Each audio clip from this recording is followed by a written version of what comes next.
দর্শক আসসালামু আলাইকুম। এর ভিডিওটা একটু লং হবে, আপনাদের সাথে অনেক কিছু শেয়ার করব। তাই কোনো নতুন স্থানে যান আর নতুন সেই স্থানটা যদি বাইক ট্যুর হয় তাহলে কমেন্ট করে জানাবেন আপনাদের ক্ষেত্রে কেমন হবে। সেই ধারাবাহিকতায় আমার আজ নতুন শহর খুলনা, আমার জীবনের প্রথম লম্বা বাইক ট্যুর করতেছি। আমি যেখান থেকে যাচ্ছি প্রায় 250 কিলোমিটার দূরে খুলনা শহরটি। হঠাৎ একটা দুর্ঘটনার সংবাদ শুনে আমি রওনা দিলাম। আপনি যদি শোনেন যে আপনার কোনো আত্মীয় এই দুনিয়া থেকে চলে গেছে, ডাকে সাড়া দিছে, তখন আপনি কেমন করবেন? আমার আত্মীয়র মৃত্যুর খবর শুনে পথটা ভুলে যায়। আঙ্কেলের কাছে একটা লোকেশন জানতে চাচ্ছিলাম। রূপসা ব্রিজ কি সোজা?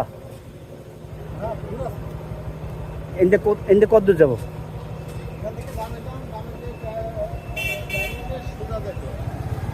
আমি ধন্যবাদ জানাই পুলিশ আঙ্কেলকে, আমাকে সহজ একটা পথ দেখিয়ে দিল। পথ সোজা, কিন্তু না চিনলে অনেক সমস্যা। পথ অচেনা হয়ে যায় মাঝে মাঝে। খুলনা শহরের একটা কথা না বললেই নয়, যেসব গল্লিতে ঘুরলাম খুলনা শহরটা খুবই পরিষ্কার পরিচ্ছন্ন দেখলাম। আপনারা কিন্তু লক্ষ্য করছেন কিনা জানি না, ভিডিওতে কিন্তু একটু লক্ষ্য করে দেখেন। আবর্জনা রাস্তায় কিন্তু খুবই কম। খুলনা শহরটা দেখতে কিন্তু খুব ইটালির মতো, একটু ময়লা বলতে কিছু নাই। হোক, আমার পথে কিন্তু আমি এখনো যেতে পারি নাই। কি করব বলেন, চেনা পথগুলা কিন্তু মাঝে মাঝে অচেনা হয়ে যায়। শহরের যে ডিসিপ্লিন, এটা দেখে আমি অনেক মুগ্ধ হয়ে গেছি। করবেন আমার জন্য, আমার ভিডিওটা বেশি বেশি শেয়ার করে দিবেন। কিছু আপনাদের সাথে শেয়ার করার আছে, পরবর্তী ভিডিওতে আমি শেয়ার করব।